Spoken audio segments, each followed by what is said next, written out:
So before my child came out and told me that he was trans, formerly understood as a female, never really was though, apparently, always a male. We just didn't know it. And I was at a party sometime prior to my child telling me this news, probably even a good year, year and a half prior to that. I didn't know.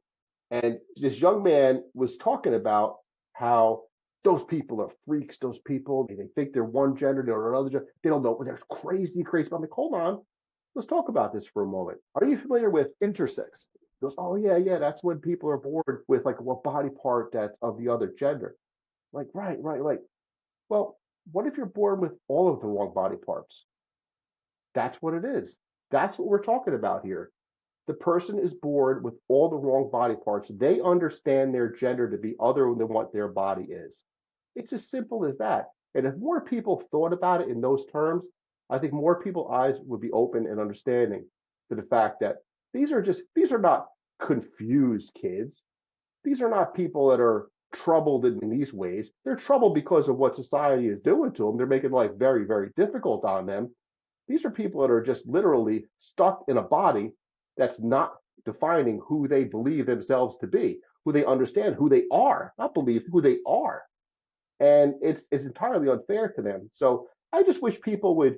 It's so easy to push back at things that we don't understand. It's so easy to cast dispersions on things because it's easy. It protects our own little world that we're in. And I get it. I mean, I was blind. I used to tell jokes and back when I was younger that now I look back on like, oh my God, that was so rude and so insensitive. I had no idea, right? But one day it clicked and it all became clear to me. So then when my kid ended up telling me that he actually was a he, I was like, okay, I mean, of course, it was not easy for me. Don't get me wrong. It was very difficult, very, very difficult. But, I accepted, I understood.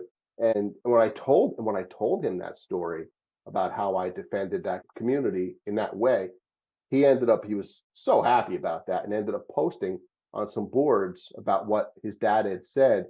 And apparently it lit up like, oh my God, that makes perfect sense. That's a great way to be looking at it. So yeah, I wish more people would understand that.